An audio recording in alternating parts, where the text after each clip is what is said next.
President Lee Jae-myung has pledged stronger support for next-generation defense technology firms. The government is stepping up investment in startups to strengthen Korea's defense industry.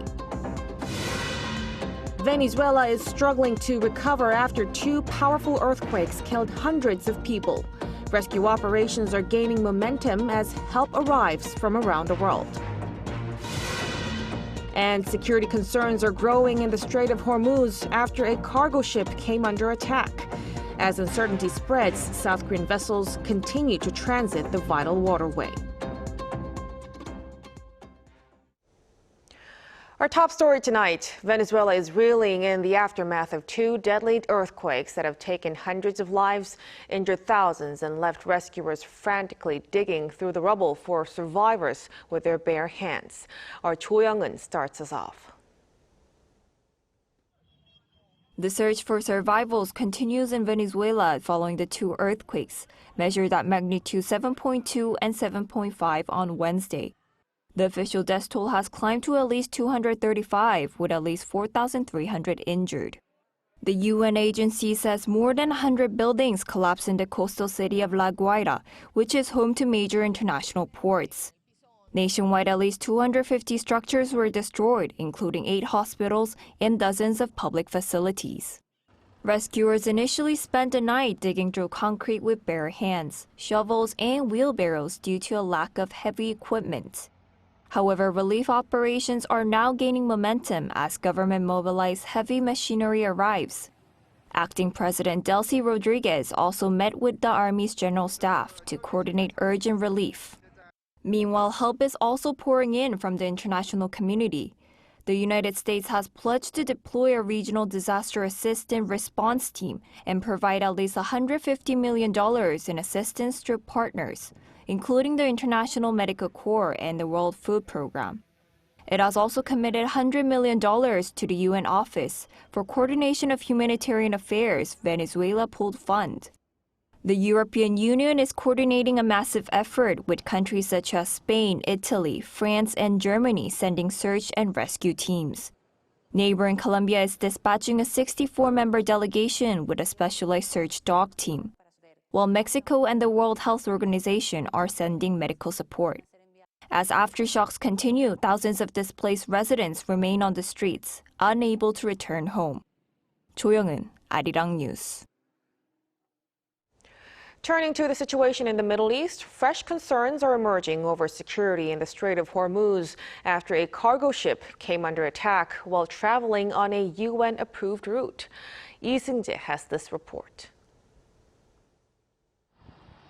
The United Nations International Maritime Organization has suspended plans to evacuate more than 11,000 sailors stranded in the Strait of Hormuz after a cargo ship was attacked, raising new concerns about security in one of the world's busiest shipping lanes.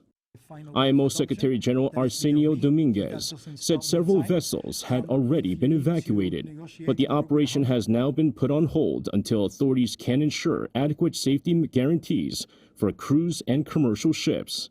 The latest incident occurred on Thursday when the UK Maritime Trade Operations Agency reported that a cargo ship was struck by an unknown projectile about 7.5 nautical miles southeast of Oman's port of Dahit. A U.S. official confirmed the attack and told CBS News that Iran's Islamic Revolutionary Guard Corps was behind it. No injuries were reported, and maritime security firm Vanguard said the Singapore-flagged Ever Lovely was able to continue through the Strait of Hormuz. The incident comes just days after the United States and Iran reached a 14-point agreement aimed at ending hostilities. As part of the deal, Iran agreed to make its best efforts to ensure the safe passage of commercial vessels through the Strait of Hormuz for the next 60 days. However, disagreements remain. Tehran says it plans to charge what it calls maritime service fees for ships using the waterway, while the United States argues that no country has the authority to impose charges on an international shipping route. Iran has also warned that all vessels must travel only through routes designated by Tehran. Authorities said ships using unauthorized routes would not be guaranteed safe passage or insurance coverage, and any resulting damage would be the responsibility of the ship's owner and operator. The Islamic Revolutionary Guard Corps echoed that warning, saying safe navigation is only possible through approved routes. The Strait of Hormuz is one of the world's most vital maritime choke points, with roughly 1/5 of global oil supplies passing through it under normal conditions. Lee Seung-jae, Arirang News. Despite the heightened security concerns, more Korean vessels have successfully transited the Strait of Hormuz.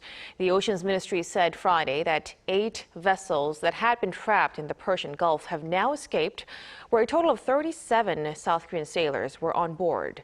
Now that brings the number of Korean ships remaining in the Gulf down to 5, including the HMM Namu, which is under repair in Dubai following a recent attack. President Lee Jae-myung wrote on social media that 3 more ships are expected to leave during the weekend. He appreciated the related Korean authorities for the prompt escape. Turning to the domestic impact, the South Korean government is lowering its fuel price caps in an effort to ease inflationary pressure. This decision comes despite fuel prices at the pump remaining high. Kim Do-yeon reports. The Korean government has lowered its maximum fuel price caps to 1,784 won per liter for gasoline, 1,773 won for diesel, and 1,380 won for kerosene, the wholesale price limits imposed on refiners supplying local gas stations. Deputy Prime Minister and Minister of Finance and Economy Koo Yoon-chul officially announced the downward revision during an emergency economic meeting on Friday morning. The 7th maximum fuel price cap will be lowered from the current level, taking into comprehensive consideration the fall in global oil prices, the financial burden on the public, and fiscal conditions. It will be maintained until consumer oil prices stabilize. Major international crude benchmarks have recently fallen to the $60 to $70 range per barrel, effectively returning to levels seen before the outbreak of the war in the Middle East. However, the average price of gasoline and diesel at domestic gas stations has remained high, hovering around 2,000 won per liter for a 3rd consecutive month. The government determined that alongside the usual distribution time lag, the previous maximum price caps fixed for nearly 3 months at 1,934 won for gasoline, 1,923 won for diesel, and 1,530 won for kerosene, had paradoxically acted as a price floor, restricting downward movement at the pumps. The government stressed the necessity of preemptive inflation control, noting that high prices remain a persistent issue despite easing external uncertainties. While uncertainties remain in the follow-up negotiation process, the burden on the public continues due to high inflation, high exchange rates, high interest rates, and slowing employment. In addition to the fuel price measures, the government plans to inject 1 trillion won, or around $653.6 million to stabilize consumer prices, expanding discount programs for agricultural, livestock, and fishery products. The new caps will remain in place for 4 weeks. Kim Do-yeon, Arirang News. And turning to the financial markets, South Korean stocks tumbled on Friday, triggering a circuit breaker as stocks surrendered more than 8% on session. The halt at around noon marked the 5th of its kind this year and came after a sell-side sidecar in the morning. At closing bell, the benchmark KOSPI was down over 5% at 8,411.2. Meanwhile, the South Korean currency weakened further against the U.S. dollar, hitting close to 1,551, which is the highest since global financial crisis in 2009.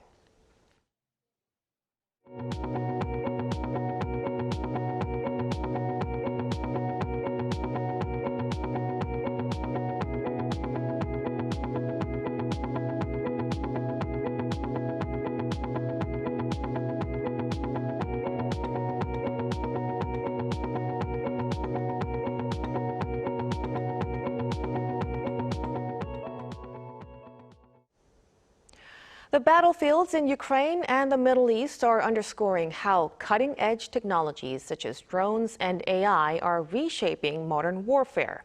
President Lee Jae-myung says South Korea must keep pace, pledging stronger support for next-generation defense technology firms. Our Blue House correspondent Song Yu-jin reports. Technological superiority is increasingly becoming a matter of national security. That was President Lee Jae-myung's message as he called for stronger efforts to foster next-generation defense tech companies. 이제 전장은 지상, 해상, 공중을 넘어서서 우주, 사이버, 인공지능이 지배하는 영역으로 무한하게 확장 중입니다. Chairing a strategy meeting at the Blue House on Friday, Lee said Korea has emerged as a major player in the global defense market, but now faces a new challenge. He noted that the country's defense industry remains heavily centered on large conglomerates and traditional weapon systems. 기업 가치가 480조 원에 이르는 미국의 팔란티어나 26조 원에 이르는 독일의 헬싱과 당당히 경쟁할 수 있는 혁신 기업으로 우리도 만들어 가야 되겠습니다.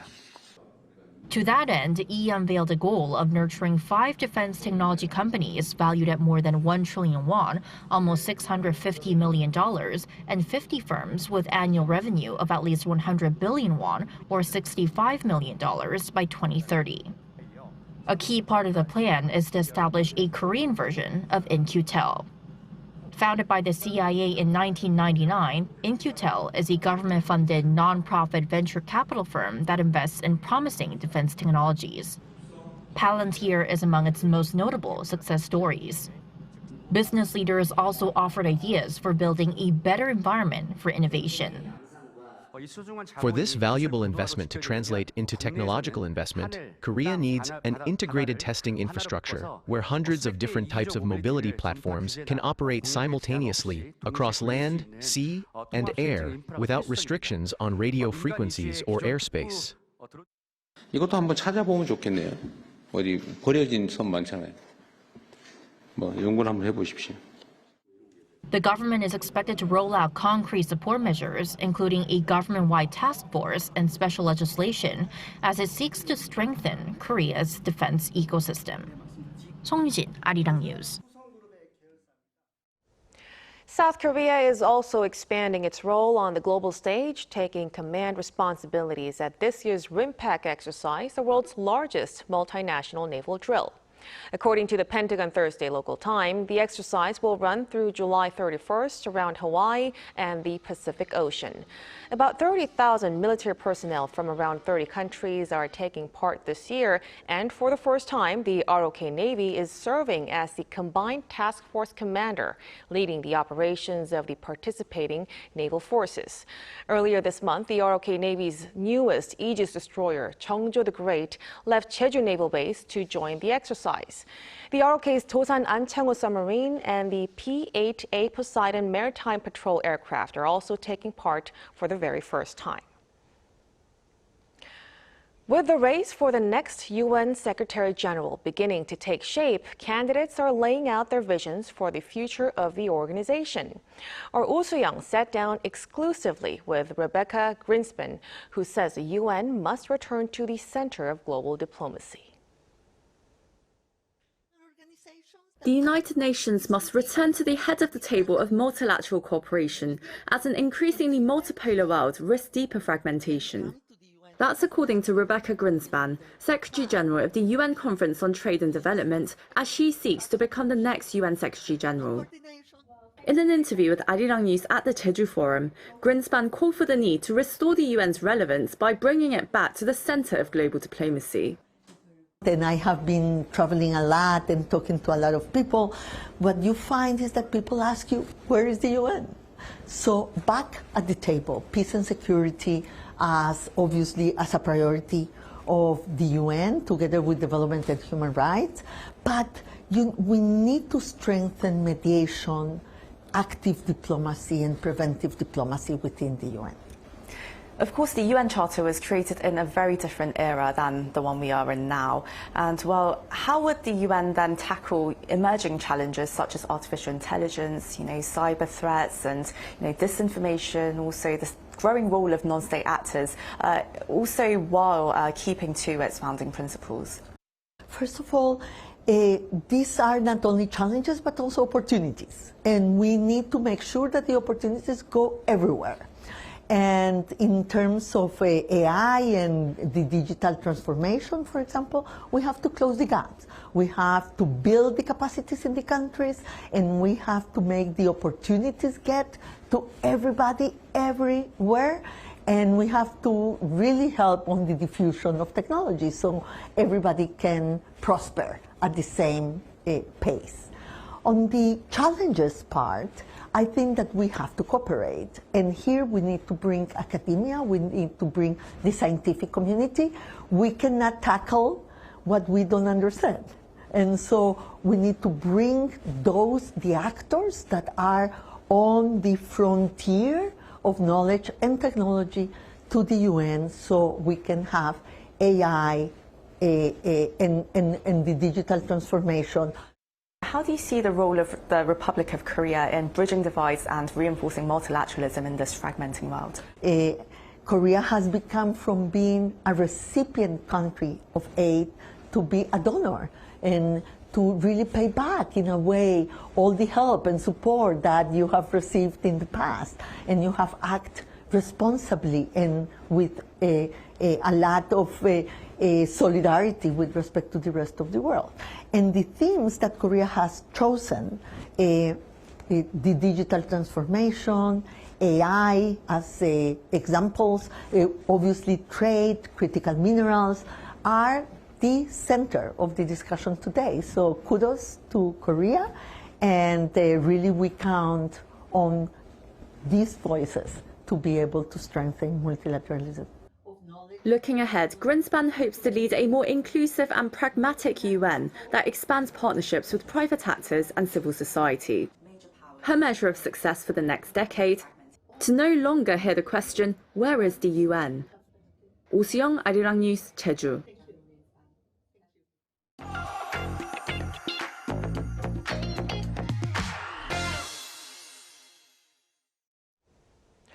The 2026 Seoul International Book Fair, Korea's largest book event, officially kicked off this week.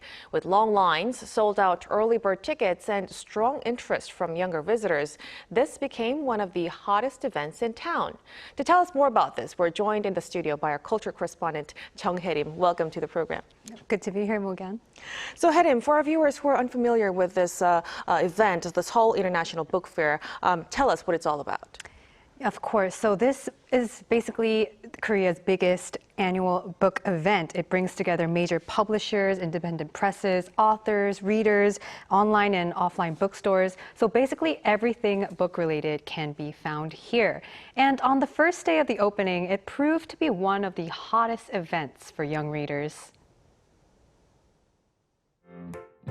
Long lines stretch across the COEX on Wednesday morning as visitors waited to enter the Seoul International Book Fair.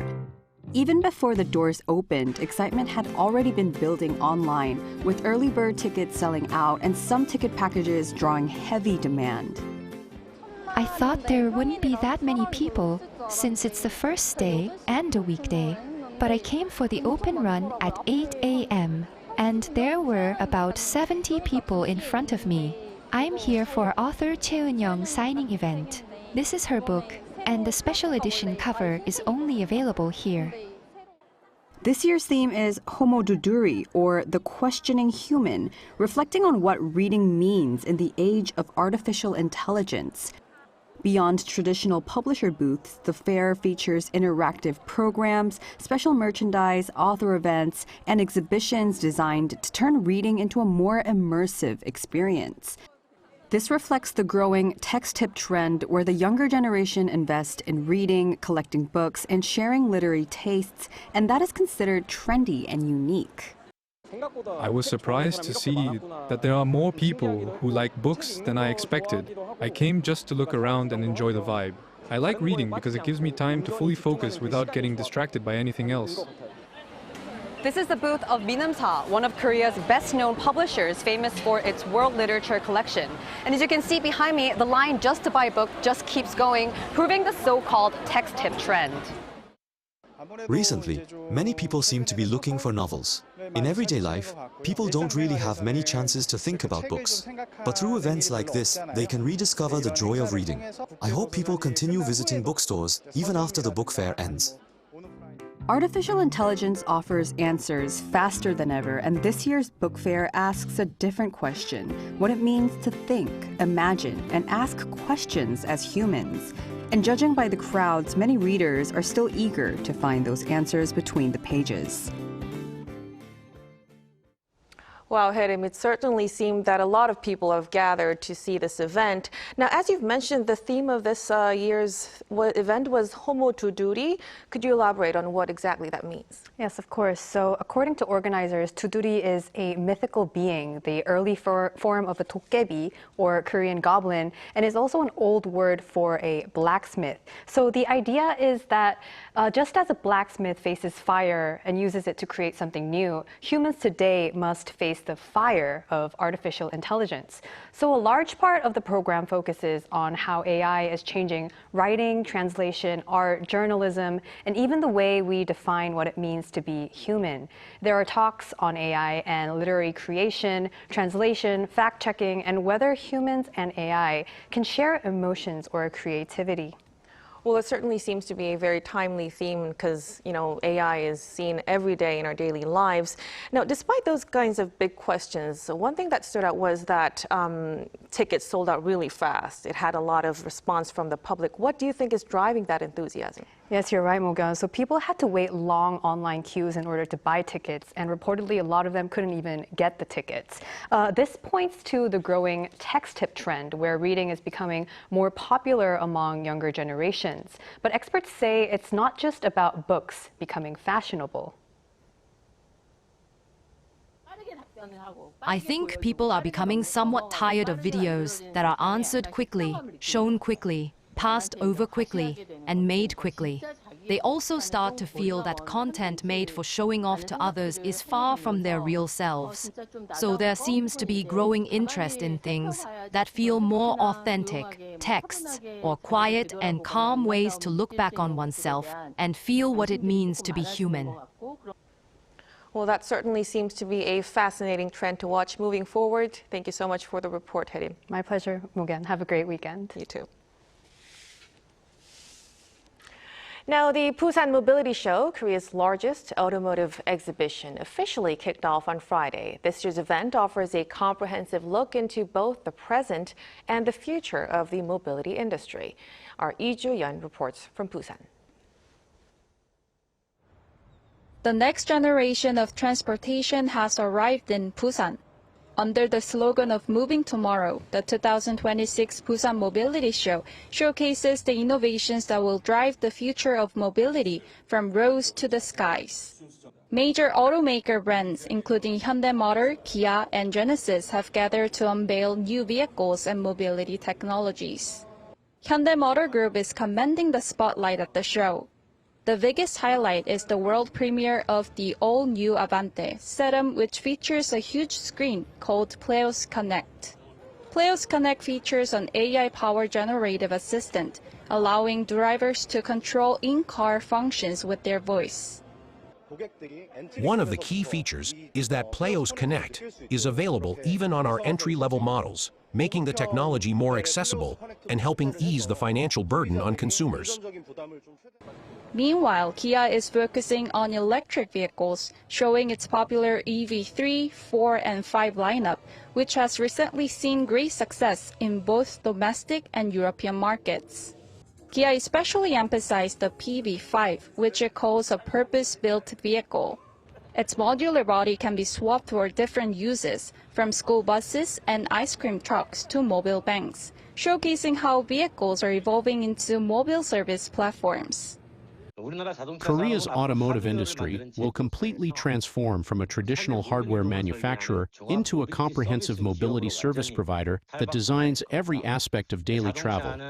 Vehicles will evolve into continuously updating devices, much like smartphones. This year's show is not just about the ground. Looking up to the sky, TOF Mobility is introducing an electric aircraft. Visitors can try the new flight training and experience programs for themselves at the venue, proving that the future of clean aviation is already here.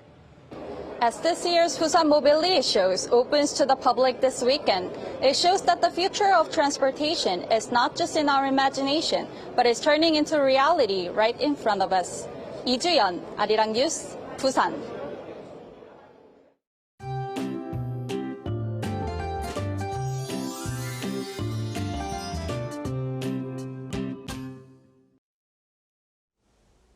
We're in for a summer-like weekend as highs reach 32 degrees Celsius on both Saturday and Sunday. With plenty of sunshine, it'll feel quite hot in the afternoon. Meanwhile, UV levels will be very high between noon and 3 p.m. Ozone levels are forecast to reach bad levels in some central areas, including Seoul and parts of Jeollado and Gyeongsang-do provinces. Unlike UV rays, ozone isn't something you can block with a hat or an umbrella. And unlike fine dust, wearing a mask won't really help either. So during the hottest part of the day, it's best to cut back on outdoor activities if you can. As for temperature, Seoul will start the day at 20 degrees Celsius, with Daejeon and Busan both at 18 degrees. Then by the afternoon, Seoul will get up to 32 degrees, Chuncheon 30, Gwangju 31 degrees.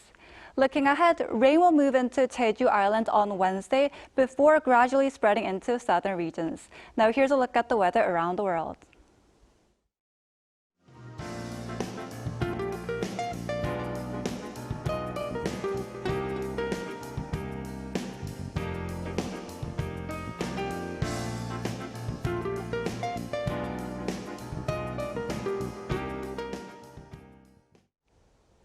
And that's all we have for our newscast tonight. This was Kim Mo-gyun filling in for Kim Dami, and I'll be back at 8:30 with Within the Frame, where we take a closer look at the issues shaping our world. Until then, goodbye.